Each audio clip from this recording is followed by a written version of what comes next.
Hey everyone. Hope you're doing well. Hope you're doing well. It's time. It's time. It's time. Um, there's been a pretty big couple of motions and updates to the Big Drake UMG lawsuit. Some interesting asks have come to light. Hello. Hello, Abdu. How you doing? Hope everyone's doing good. Thank you very much for watching. Let's get into some of what's going on here, because I feel like it's important to make note of not only what Drake is asking for in this lawsuit, but the narrative that most likely is going to be spun off of the information he is trying to get here. Let's read into it. There are a lot of people sort of shocked and disappointed by the angle he's trying to take over here in this suit. And, for sure that's all valid. And we're going to go over that. But what I feel like is even more important is to talk about the lie and the manipulation that's going to be incoming as a result of what Drake is trying to pull here with these asks. So I just want everyone to be on the same page and be aware and be inoculated from the, hey Tachyon, be inoculated from the bullshit that is going to come down the pipe from maybe some of the information Drake will be able to get as a result of what he's asking for here. Now, if you're out of the know, you should understand at this point that, again, this Drake UMG lawsuit, it's ongoing. On top of that, UMG tried to get it dismissed, but the judge seemingly did not want to do that, wanted to go forward with the lawsuit continuing, which is fine, which is fair. Maybe there's a belief that there's some valid reason to explore this more deeply. That doesn't necessarily mean anything deeper than that. Lawsuits like this, defamation cases, so on and so forth, go forward all the time. And as a result of this case going forward, we're going to be going through a process very soon of discovery, where Drake and UMG can essentially mutually ask each other for all types of information, internal emails, so on and so forth, all as a means of trying to prove one another's case here. From Drake's position, what he's trying to prove here with his lawyers is, they're looking for basically, as he's insinuating, were the plays on Not Like Us botted or faked or inorganic to any significant degree. What he's also looking for is to essentially prove the things that were said about him on the Kendrick Lamar song, specifically Not Like Us, that they were harmful to his character, that they might have been said with nefarious intent, maybe with knowledge that none of it was true, and that UMG was somehow in on the destruction of his reputation by releasing this track. So as a result of that argument that Drake's lawyers are making, he's trying to dig around for information. And again, remember, this exchange is mutual. UMG, in bolstering their case, can ask Drake for, any kinds of internal communications. Pretty much any sort of internal communication that Drake is asking for here, UMG can also seek. And they're both going to be seeking information from each other, messages, emails, texts, anything. Obviously, anything public is probably getting screenshotted and saved as a means of trying to document whatever case each side is trying to make here. They're going through this process to basically find and build up a case of information to make whatever case each side is trying to make here. And Drake has filed a few motions with this ongoing lawsuit, some more asks, requests for info, and a few of them are pretty interesting. Now, what is here of this lawsuit? A bulk of what is here in these pages is kind of already out and about as far as what is being sued for, so on and so forth. I'm going to scroll down to some of the more new and interesting asks that are grabbing people's attention here. I believe it's around Exhibit 6 here. we have this whole section of general definitions where they're going over, sort of like the terms that are going to be discussed in the asks, just so that there's like, no confusion over like what is being requested here. Pretty standard, procedure for this sort of documentation. I mean, there's like literally bits here where, let me find here just for like an example. There's literally bits here where textually we're defining social media, just so that there's no confusion in the asks and in the documentation in terms of like what is being referred to when we say, oh, we need this social media, this, that, whatever. Specific definitions, artificial, bots. What do we mean by bots when we say bots? I know you guys know a bulk of this terminology, but just so it's like understood legally speaking when these documents are being read and information is being requested, that's why these specific definitions are being laid out in these documents. I believe there's even a bit here where it may have been in a previous page where it's like, when we say rap beef or something, we're referring to payola. Payola refers to this. Rap feud. Rap feud refers to the Lamar rap feud as defined in your first request for production to Mr. Graham served on May 2nd, 2025. So we're just kind of going through these definitions that are being laid out here. Instructions. Where are the... Okay, documents to be produced. This is the information that Drake wants from UMG. Him and his lawyers want from UMG in order to make their case. Now, the first set of all these asks seem pretty standard for what Drake would be seeking for the arguments he's trying to make here. Documents and communications from January 1st, 2009, through the present relating to the allegations that are being laid out here. Drake basically wants any and all documents that could be somehow connected to the feud, to the beef, all of that. He's asking for materials provided to the board of directors, UMG, Universal Music Group, that discuss or mention in any way the recording that he's referring to, video, image, allegations, the pre-action discovery petitions, so on and so forth. He's asking for basically the same in regards to social media. He's asking for all sorts of documents related to social media accounts. He's asking for social media engagement discussion related to plaintiff Kendrick Lamar, Duckworth, the allegations, the pre-action discovery petitions, the complaint. Moving further down, more social media post stuff, but now in regards to the Super Bowl performance, the Grammy Awards that Kendrick won. So he's like really trying to find and dig around every potentially related topic or event in connection to this beef, to Not Like Us, so on and so forth. He also wants information on the deletion or removal of any social media posts in connection to this complaint, to this topic. Let's see, continuing on here, more of that. Okay, here's where things get kind of interesting, because this is like how deep Drake is digging around all of these topics and these issues, because again, like the narrative coming from the OVO camp thus far has been Drake is merely interested in UMG's smearing of him, and this isn't about Kendrick Lamar. This is about Drake fighting the label and the potential destruction of his career. It's like some kind of big music industry hoax and conspiracy that Drake, the little small innocent being, is battling against like the big bad evil music industry, and it like doesn't extend to anything like personal. There's no like, vindictiveness going on here. There's no like pettiness, none of that.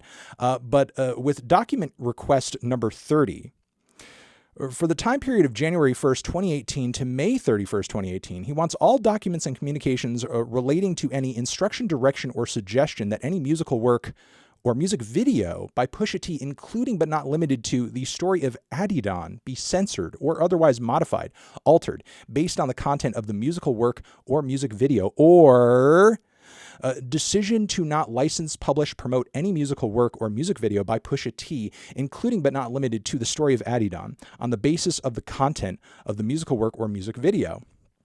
Now, the thing is, like, one interesting thing about this Drake lawsuit so far is that there are some things he has asked for or requested as in terms of information that he seemingly, when he asks, knows that there is some sort of like existence of, proof of, because he's just merely a part of the music industry machine that he is signed to.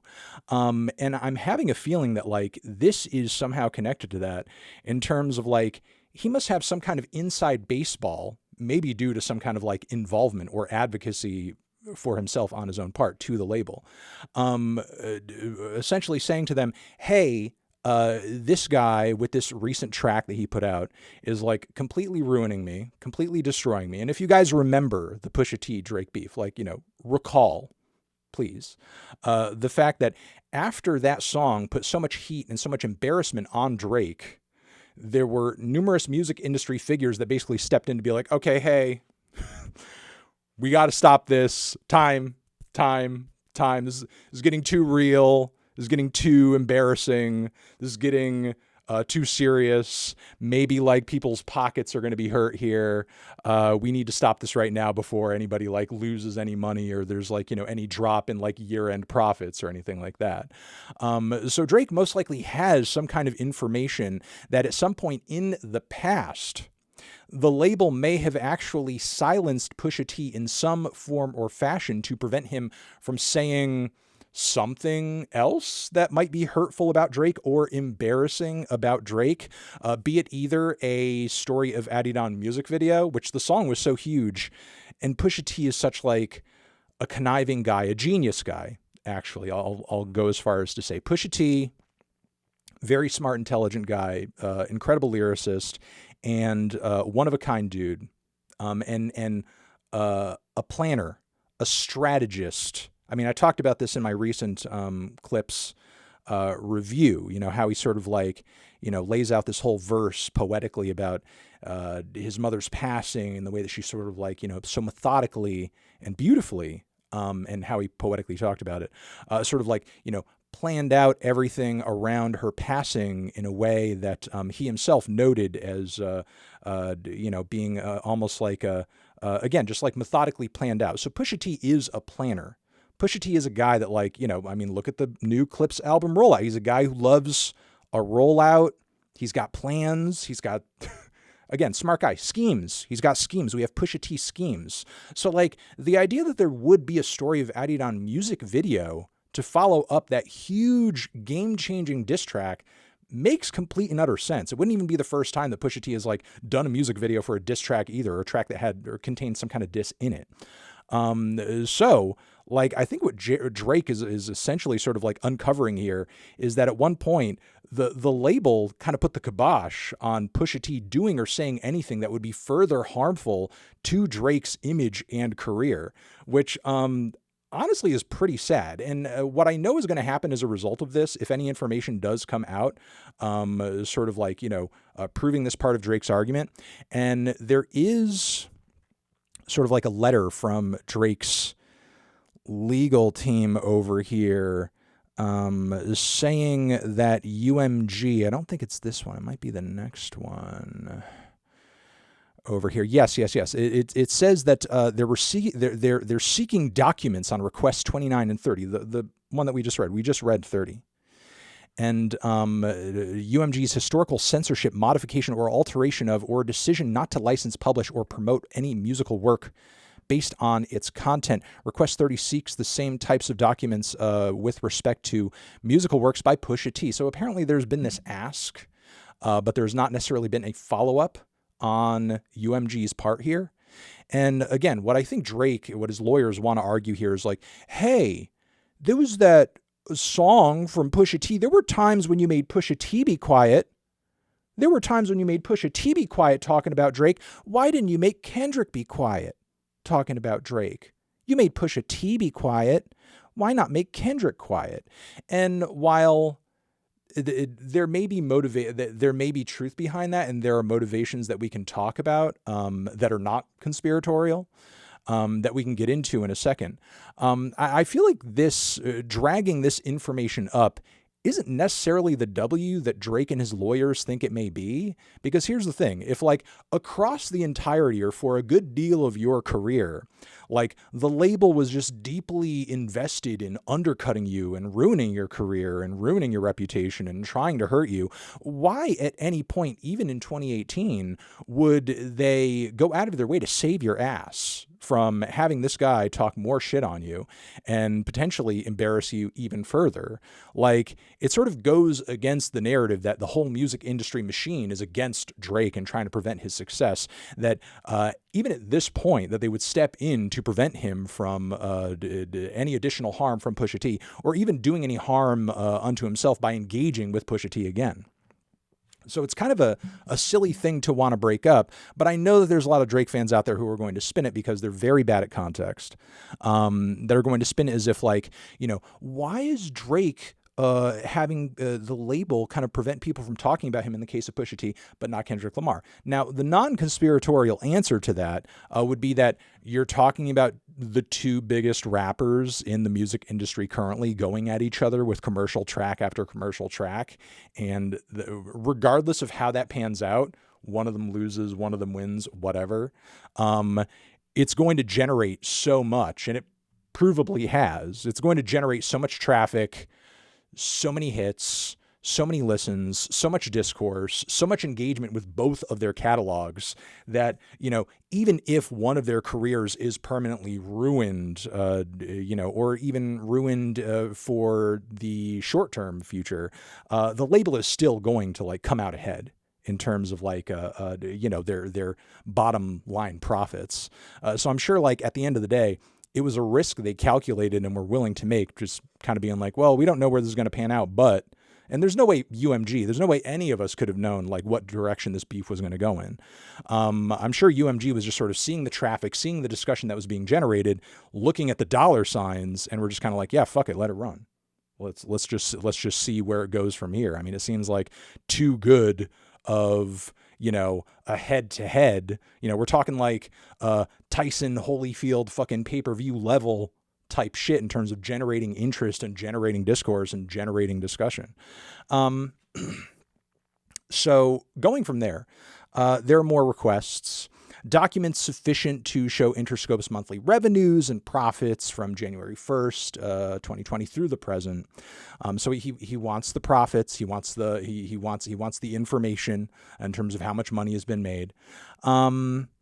Documents sufficient to show the value of Kendrick Lamar's recording catalog, which is kind of fucking insane. I mean, I don't know what his lawyers would argue off of that, but it just like seems like a very weird bit. And look, keep in mind, as a result of this process of discovery, a good deal of, if not, all of this information is likely to become public when it all comes out and the case, really starts getting rolling at the start of next year, I believe. So anyway, with that being said, that may be something that he just kind of wants to put out there as a means of trying to control the narrative and shame Kendrick, and just like, with OVO fans who are just completely insane on Twitter and on social media in general, like literally everything is a number to them. Like I can't tell you how many stupid, moronic viral tweets I've seen in the past several weeks of people kind of like comparing the fact that currently with his last album, like months in the past at this point, Kendrick's monthly Spotify listeners are like, like a handful of millions smaller than Drake's currently are. Like, who gives a fuck? Like it's such a smidge of a difference. Like, who really cares? And the thing is, like, of course, numbers on Drake's side would probably be a little higher than Kendrick right now. He just put out a couple of new singles. He recently put out a new album, and had a hit song Nokia off of it. He's got a new record on the way, and Kendrick hasn't really been putting out any new material. All he's been doing is just touring with SZA.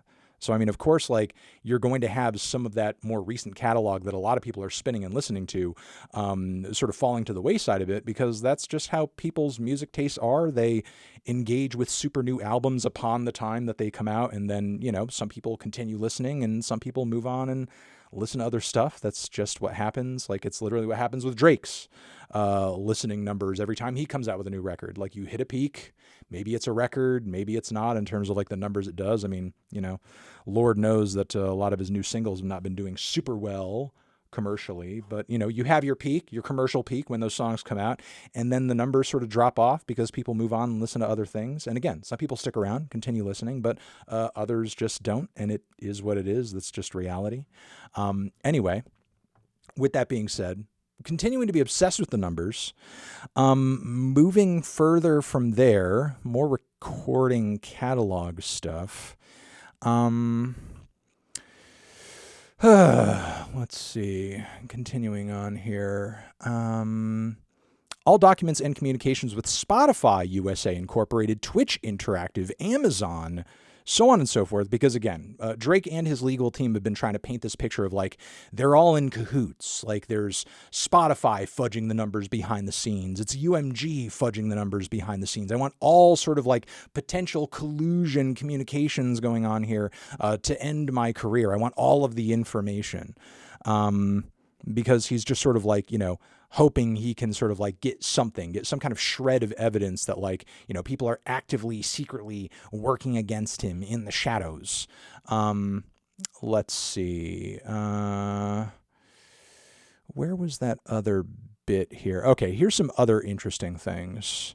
We have all documents and communications with the NFR podcast and its hosts, whether directly or indirectly relating to the recording, image, video allegations, the pre-discovery petitions, or litigation.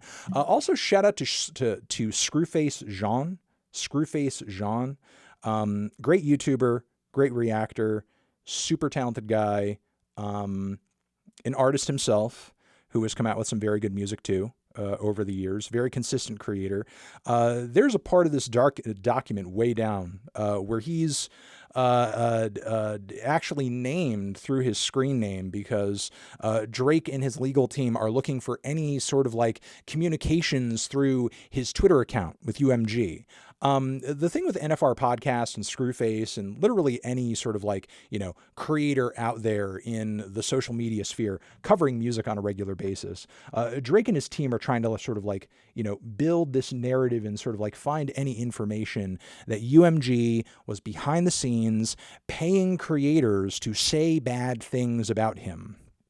Or promote sort of negative narratives about him. Now, the truth of the matter is, I don't know the personal sort of like business dealings of Screwface and NFR to a deep degree, or, that of any other sort of reactor or creator on the scene currently. But I know for a fact, because I've gotten these emails before from, labels I'm not going to mention, and I don't sort of like, do this myself. I'm sure if I did, I would have been named in one of these documents, actually.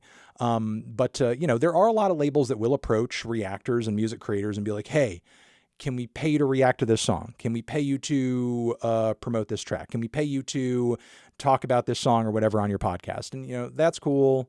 If you want to make your money that way, that's fine. Personally, I think if you are going to do that, you should be upfront with your audience and be like, hey, we're being paid to react to this in this way. Certainly if I was doing that, I would go about it that way because I would prefer for there to be sort of like clarity there and for my audience to kind of like understand that like, I'm reacting to this as a part of an agreement that I have with the label. But unfortunately, like some of these disclosures just don't happen. And at least from my read of the emails that I have seen in the past, when I have gotten them, none of them have ever been along the lines of like, hey, we need you to tell the world this artist sucks. Usually they're more along the lines of, hey, we have this new artist that we're trying to break and get out there and we're trying to promote them. So, could you actually sort of like react to their song and give your thoughts and so on and so forth. And obviously, they're seeking for there to be sort of like very good, very positive feedback. And again, I don't know if this is something that Screwface has habitually made a part of his, YouTube content regimen. I can't say.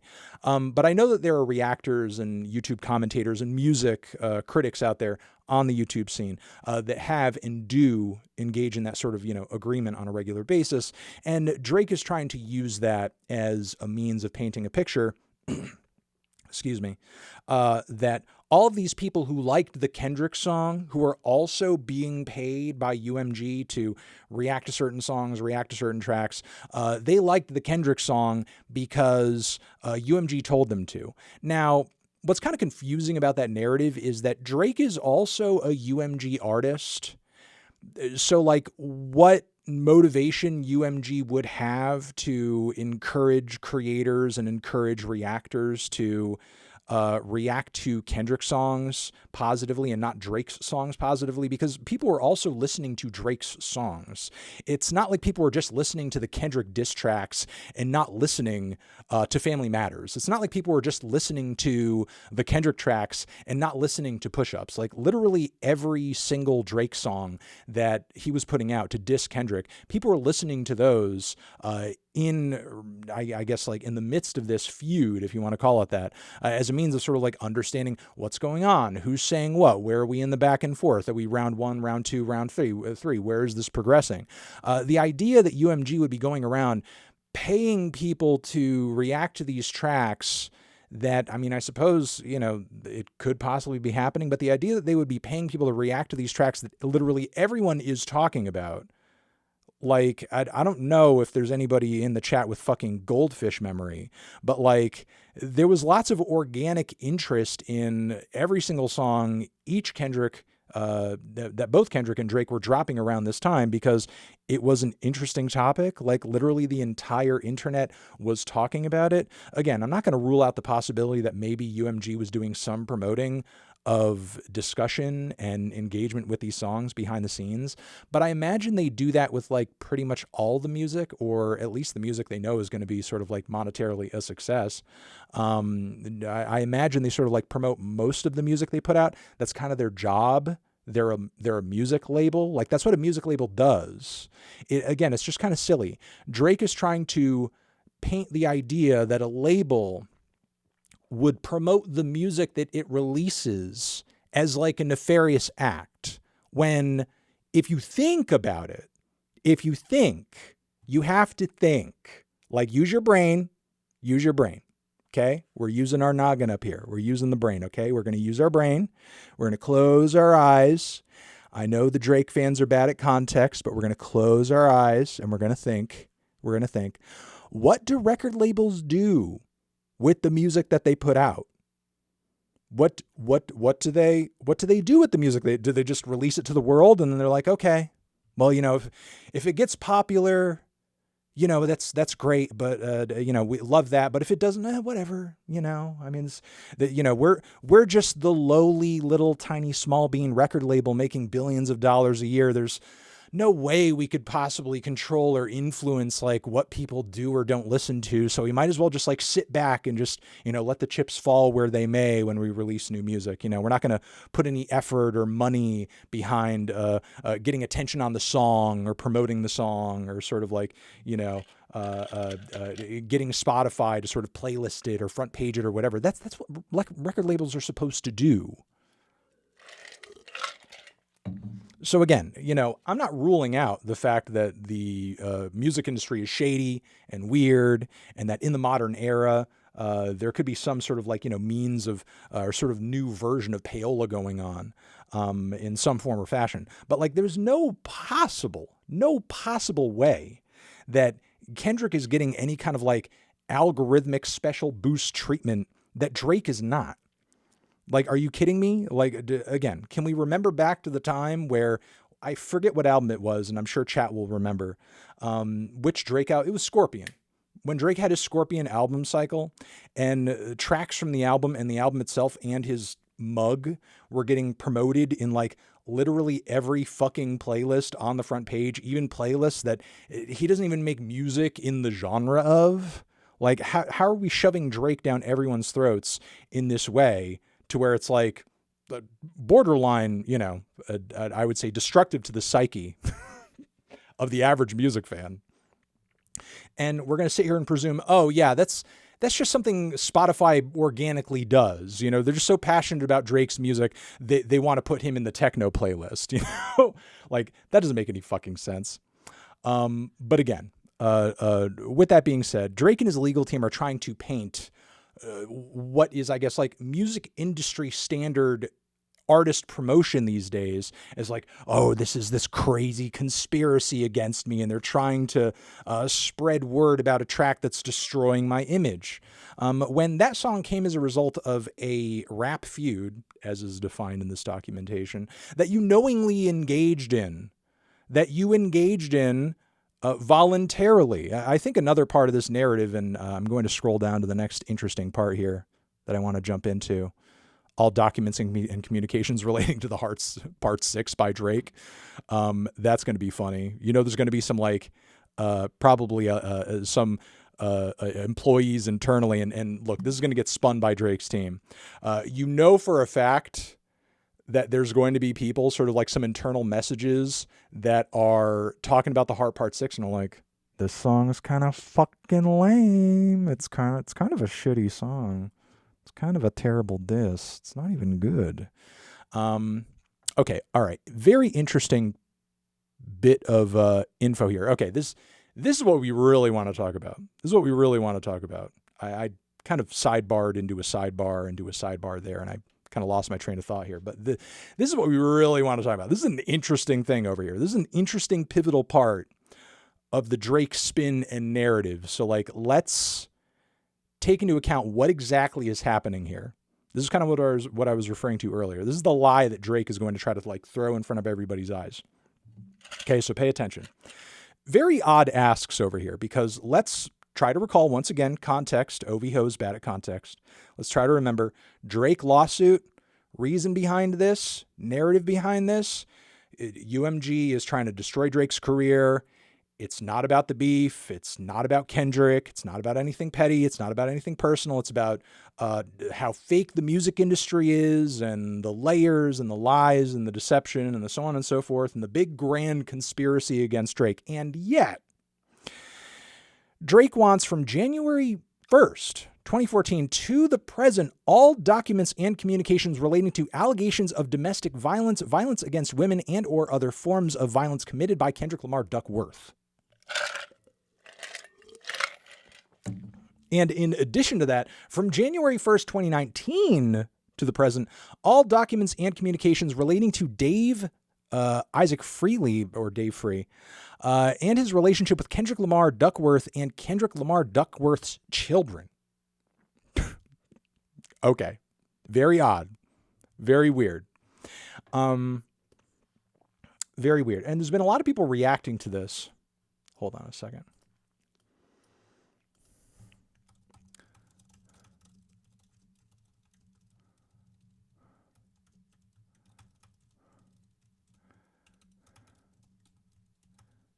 Twitch.tv/The Needle Drop.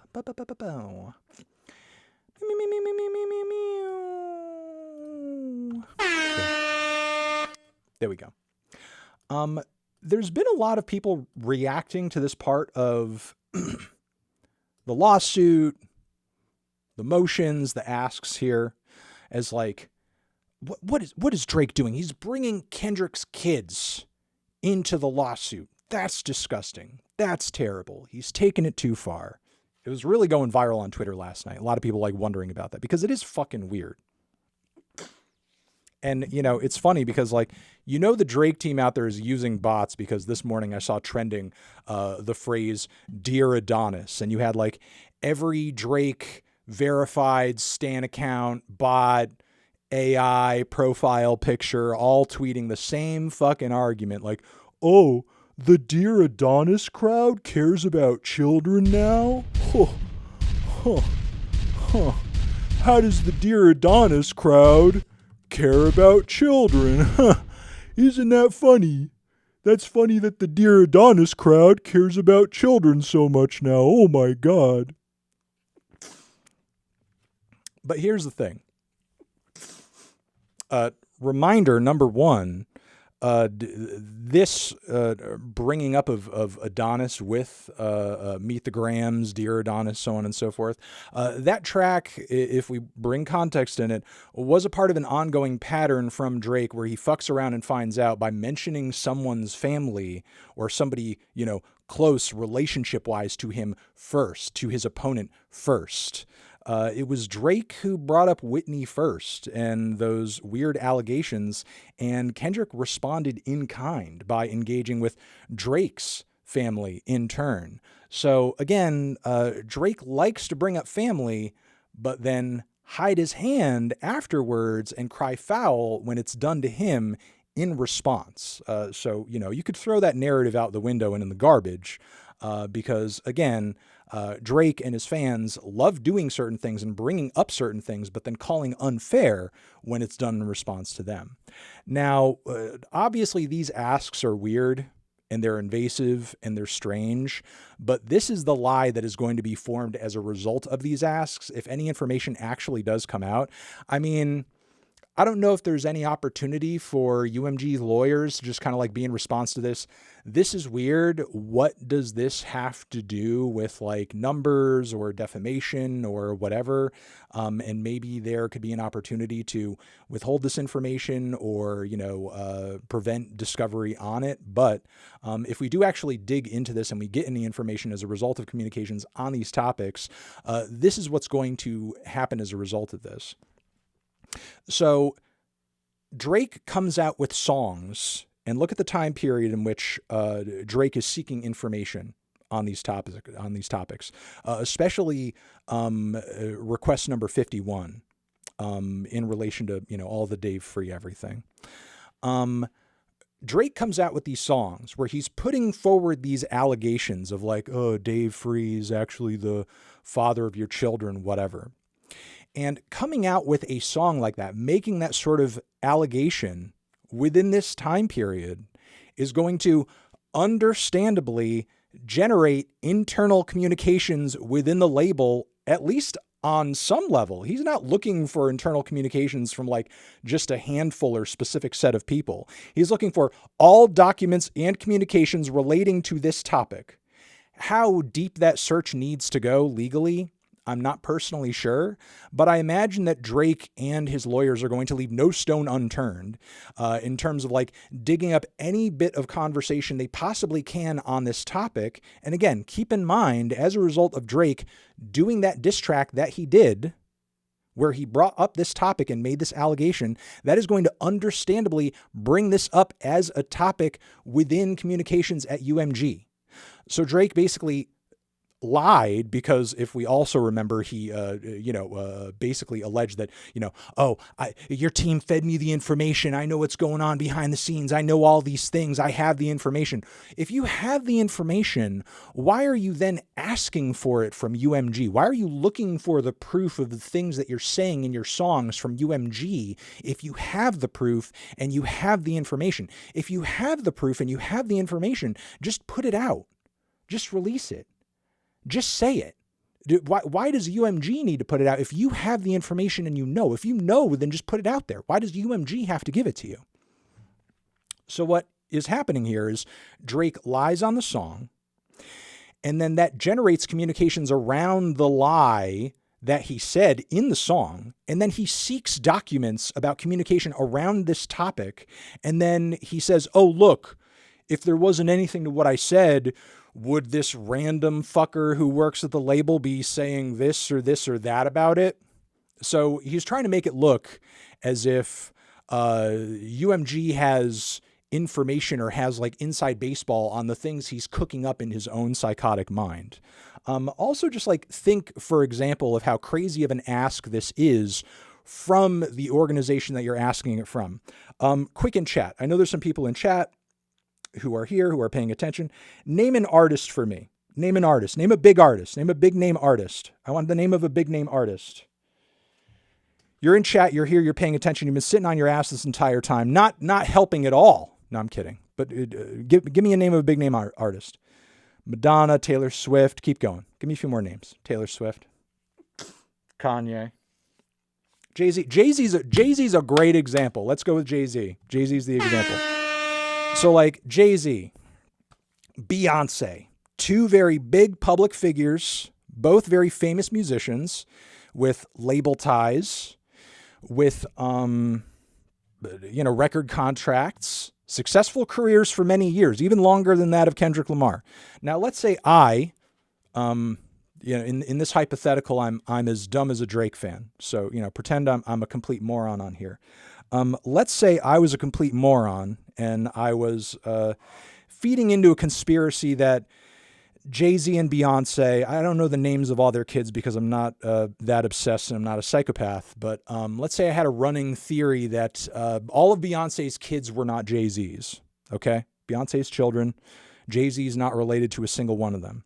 And let's say I wanted to prove my conspiracy theory that Jay-Z is not the father of all of Beyonce's children. If I wanted to find that information or dig for, real hard science on that topic, where's the first place would I go? Would I go to the label? Would I go dig around in the label emails to find definite proof that Beyonce's children are not in fact related to Jay-Z? Do you think Beyonce and Jay-Z's label have on file all the DNA test results of their several children? Like, oh, we have proof that Jay-Z's related to all his kids. We just keep this in the file over here. Do you think they know the blood types of every artist that they have on the roster? Do you think that's just normal factual information that record labels keep on file for their artists? Do you think that's just a thing they keep track of? Like, you could go to 7-Eleven and ask for escargot, but it doesn't mean you're going to get it. And it doesn't mean that that there's that's the place to go for escargot. So again, whatever Drake gets as a result of this ask, even if there is anything, because for sure as a result of that song, there's probably been some sort of internal communication about Dave Free and Kendrick and Kendrick's children, because obviously they were brought up in the midst of this beef. There most likely would be maybe some communication on this topic, but that doesn't mean it would be like informed communication or any sort of like smoking gun, dead to rights proof of anything. If UMG, or let's say, I don't know, if Kendrick Lamar's team, for example, was trying to run the same sort of lawsuit against Drake, and they put up an ask in their email. We want from this time period to this time period from UMG, any and all communications relating to Drake's interactions with underage girls, so on and so forth. It is much as many people would like to paint me as, this person who, unquestionably thinks there's like, die hard proof that like everything that is said about Drake and Not Like Us is like 100% true without question. I'm going to come out here and say, like, just because a conversation about an artist internally at a record label happens, that doesn't necessarily mean that that is proof of that thing happening, because maybe there's also internal conversations about what I just said about Drake going on at UMG. Most likely there is. The likelihood of conversations about that topic going on within UMG is probably higher than that of any conversations around whether or not Kendrick Lamar's kids are his. And just because those conversations happen and go around, and even if there's some random person working at UMG who's just kind of like, I kind of think Kendrick's kids look like Dave Free, something like that. Could be anything. Anybody working internally at a record label can say anything, and could potentially get rounded up in this, effort to seek certain communications happening within the label. But just because something is said internally at a label, that's not proof of that thing.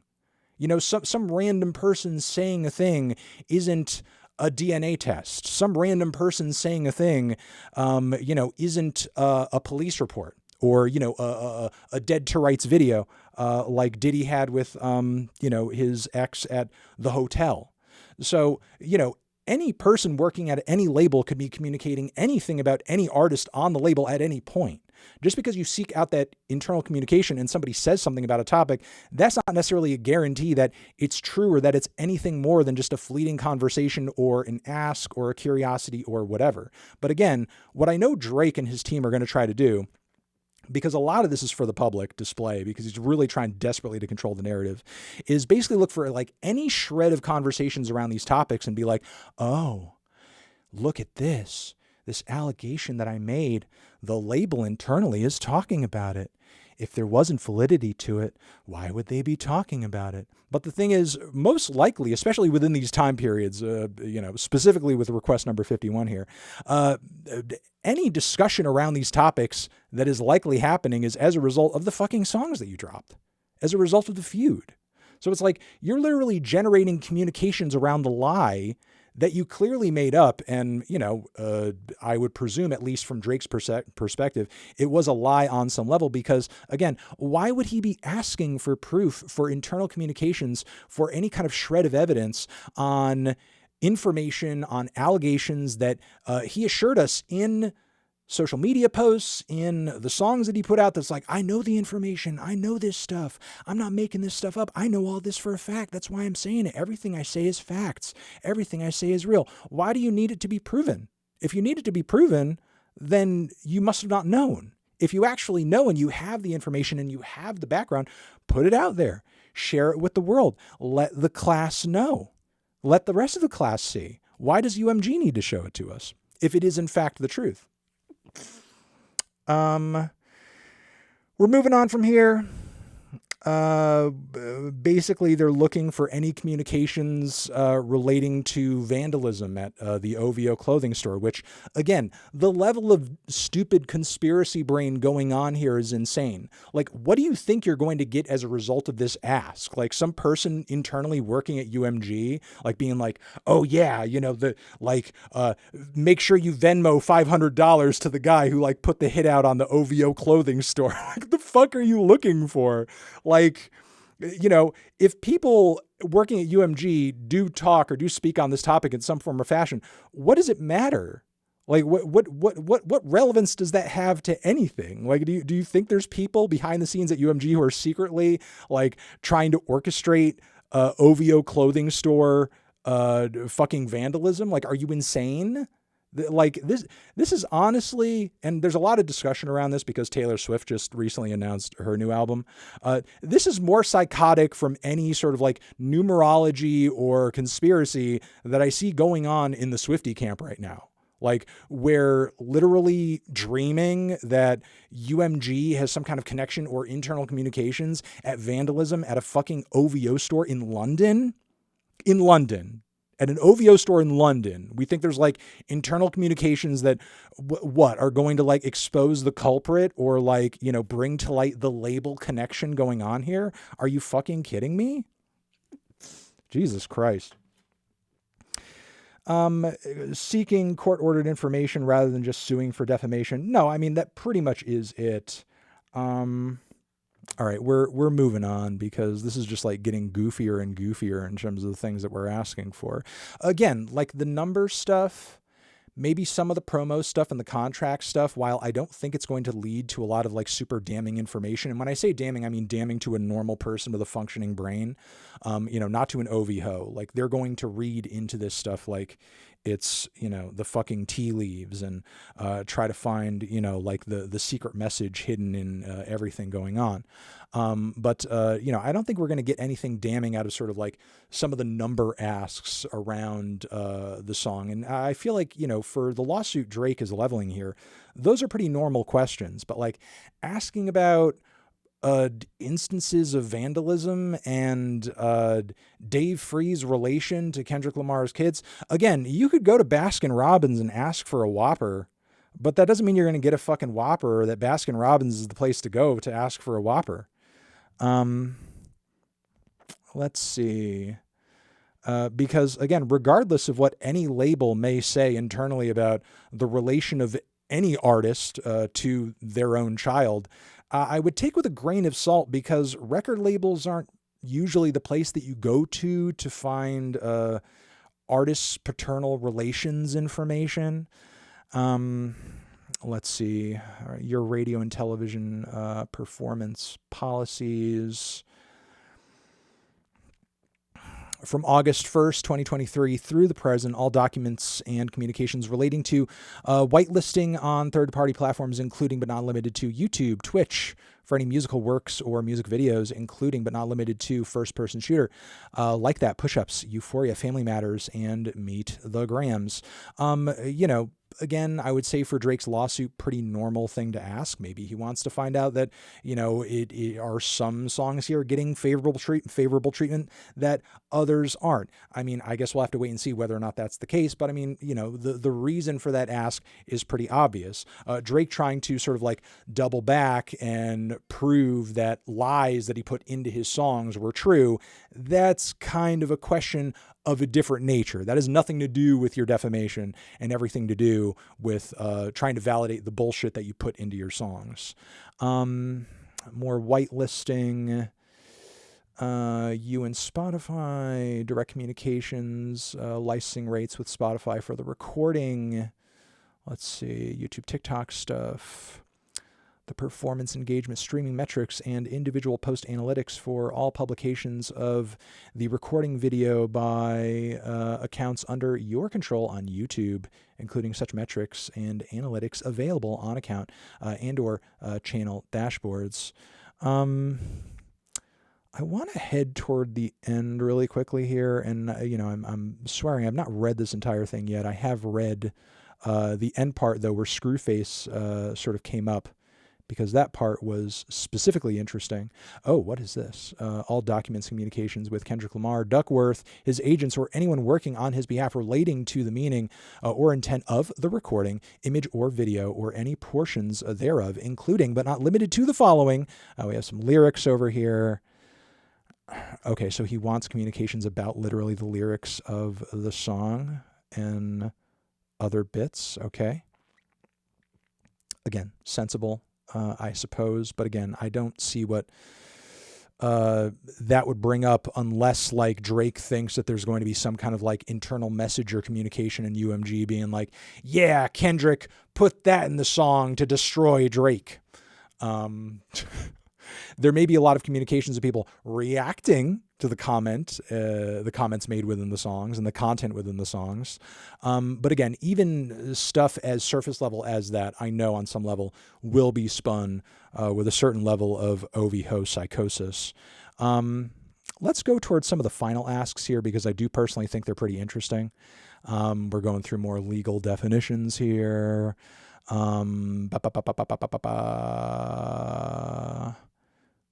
Okay, here. Again, shout out to Screwface Jean. Oh, they also want communications with his email address. Nice.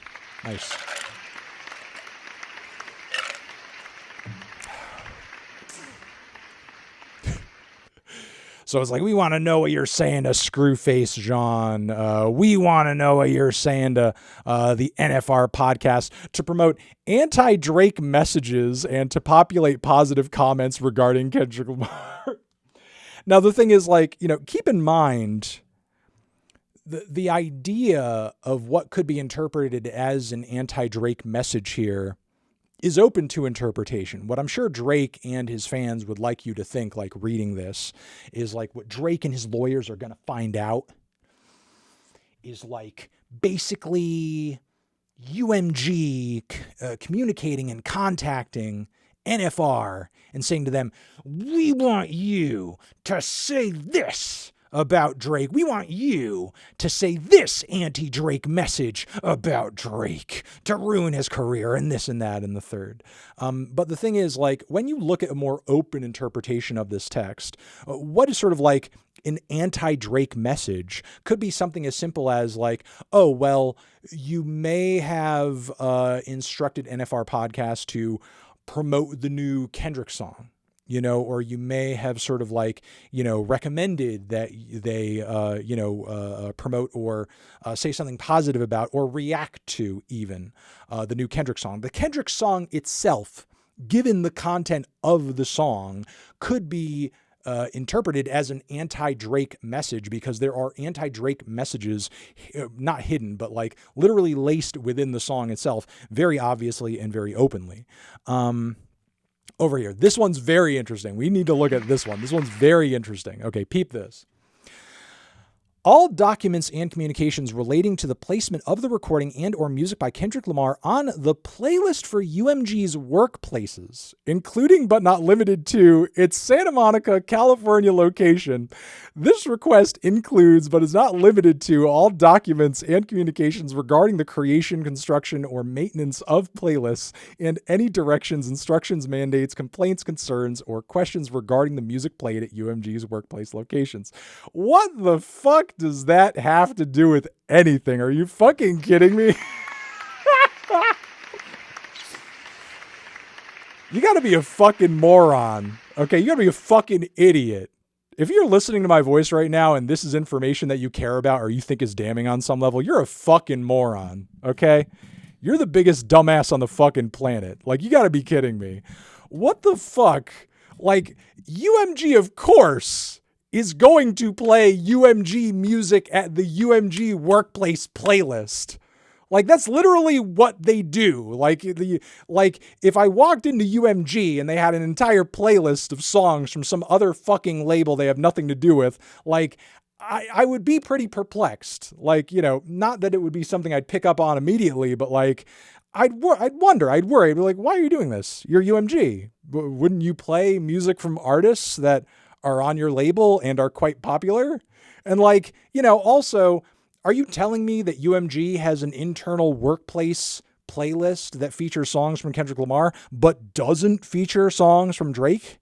Like, how does that fucking make sense? Like, there's probably Drake songs historically on such playlists, just like there are Kendrick Lamar songs, because they're both UMG artists. Like, how does that make any sense? Like, what the fuck would that matter? Are Drake and his lawyers concerned with the amount of plays that might have contributed to the overall streams on Not Like Us?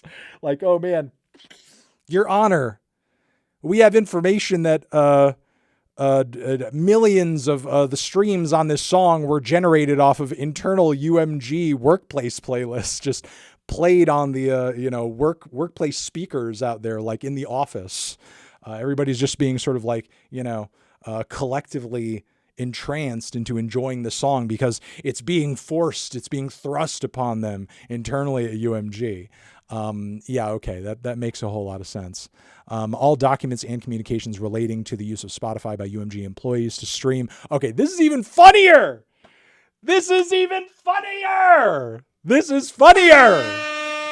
Drake wants to know the personal Spotify playlists and listening history of random UMG employees, personal, relating to the use of Spotify by UMG employees to stream the recording on their personal Spotify accounts. He wants to know the personal Spotify activity of random UMG employees because he wants to know if they're just listening to the song. He just wants to know if they're listening to it. Like, I think that's illegal. I don't know if it's illegal. I mean, you could ask for a lot of different things in discovery. It doesn't necessarily mean that you're going to get them. Sometimes discovery can be changed around, molded, edited based on the validity of the ask.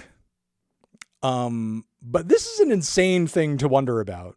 Like, what the fuck ultimately would it mean for employees of UMG to be personally enjoying Kendrick Lamar songs, specifically Not Like Us?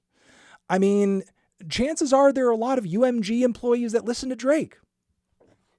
There are probably a lot of UMG employees that listen to both Drake and Kendrick Lamar. Like, what? Again, you would have to be an insane person to look at this and be like, oh yeah, we need that information. We got to know that. That's evidence of something.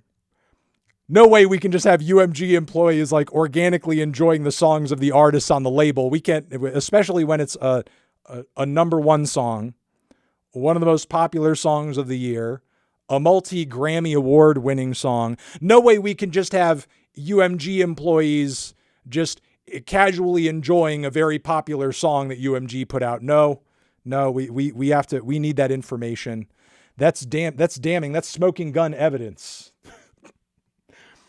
Like, I'm trying to even imagine like what the ballpark would be if you took every stream from a UMG employee and a UMG internal company playlist and you added them all up from the moment that Not Like Us dropped to today, like what that number would even be, you know?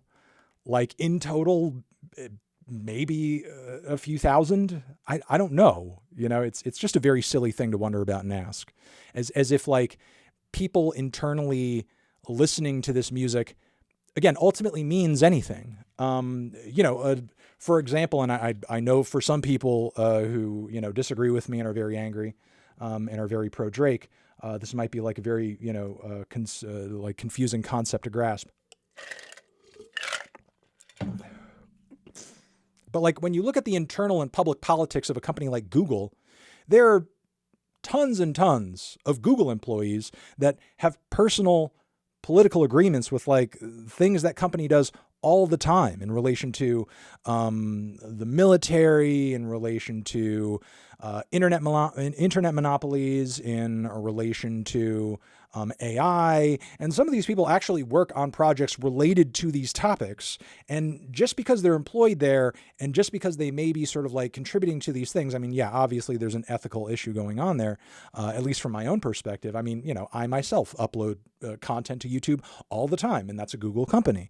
But just because you do that and you're employed by this company on some level doesn't mean that you don't have like personal disagreements with like what's going on, or that you don't have your own personal that you don't have your own personal preferences that you're allowed to have. Like the idea that there would be Kendrick Lamar fans working at the Kendrick Lamar label is a crazy fucking thing to wonder about, because number one, not only is it obvious that yeah, there probably are, but two, that doesn't really mean anything. Like it doesn't fucking translate to anything meaningful or significant or weird. That's just a normal thing. Whoa, music fan found working at record label, fork found in kitchen. Fucking stupid.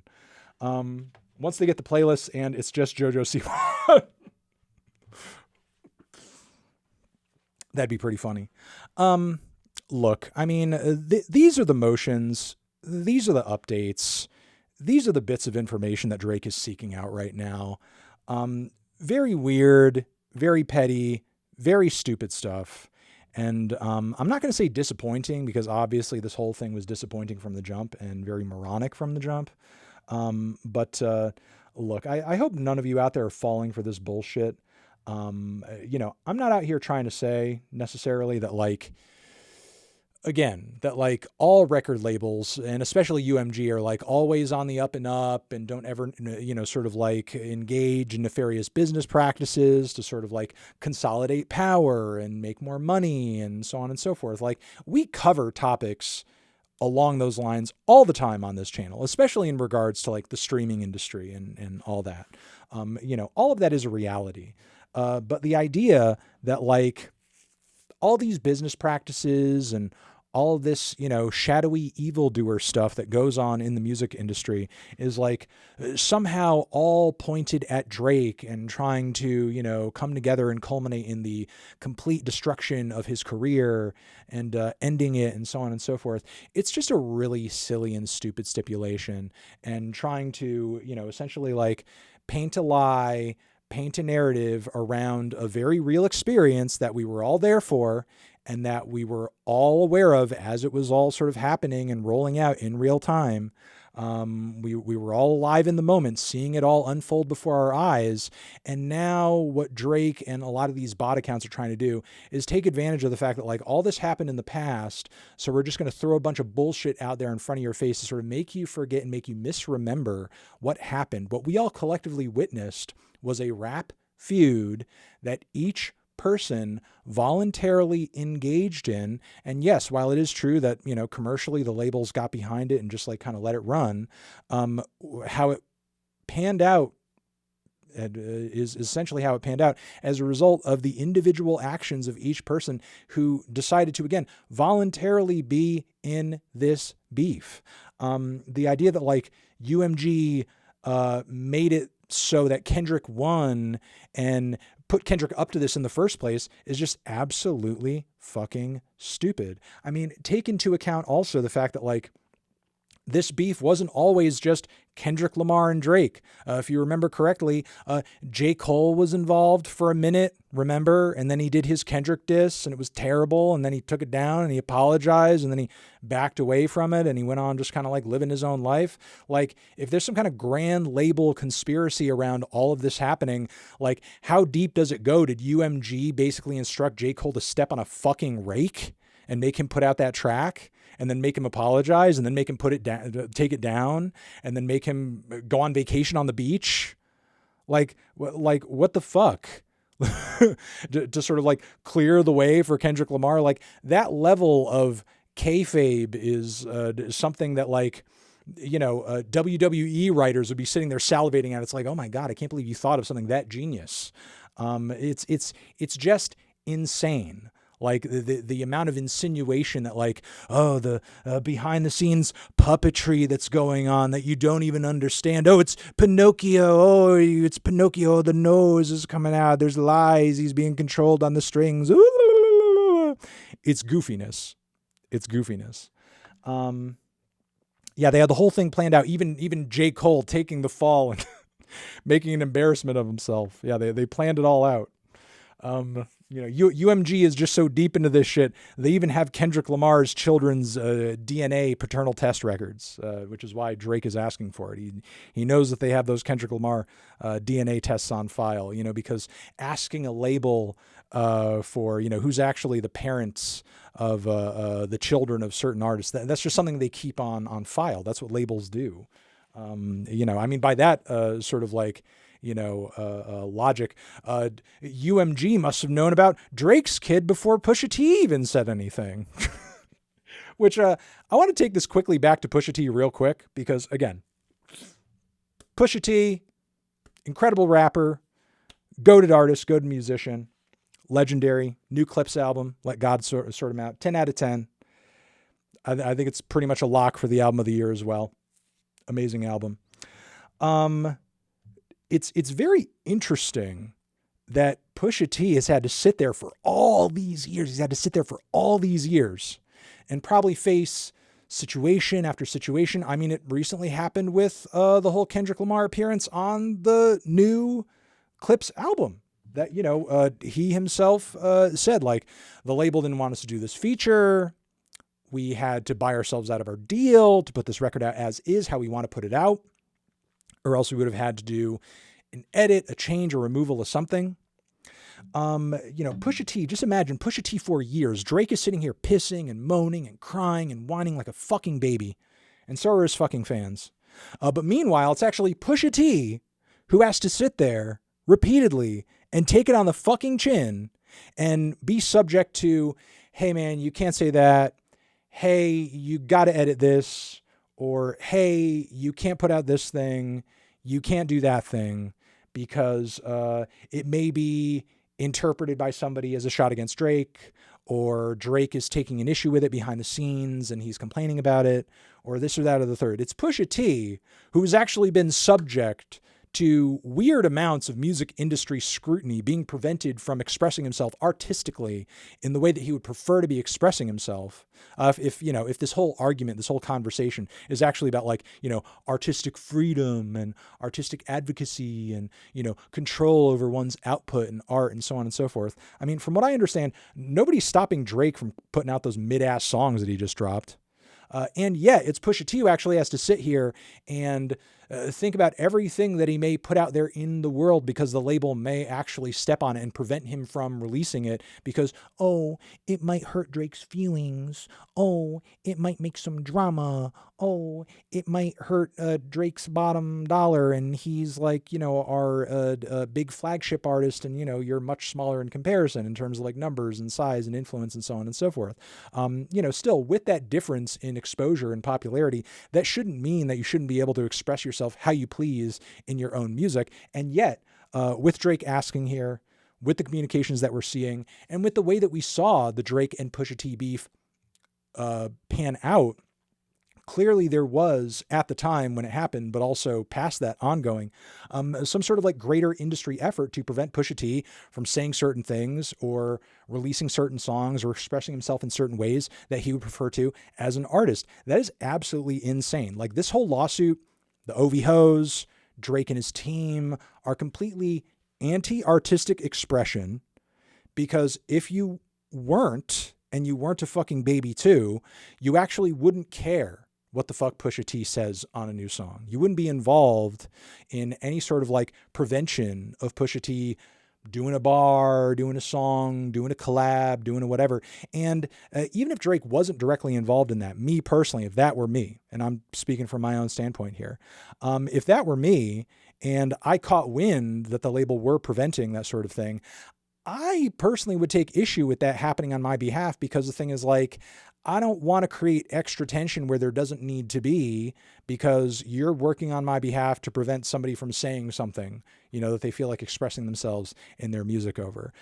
And in addition to that, Drake and his team are very anti-creator and content generator freedom too, because what's with all the repeated callouts of reactor after reactor, of streamer after streamer, many of which are actually like, you know, black and are being like put under fire here with their audiences, with Drake making, you know, their work environment hostile, because obviously like being one of the biggest hip hop artists out there, he has so much sway and influence within the hip hop community. And through these legal documents, he's probably making some of these people's lives a living fucking hell, because they just cover and talk about a lot of hip hop on a regular basis. And Drake is putting them on blast in these legal documents as if they're up to something shady and scary and weird, and specifically against him, when they're just here like doing content, doing streams, doing their job.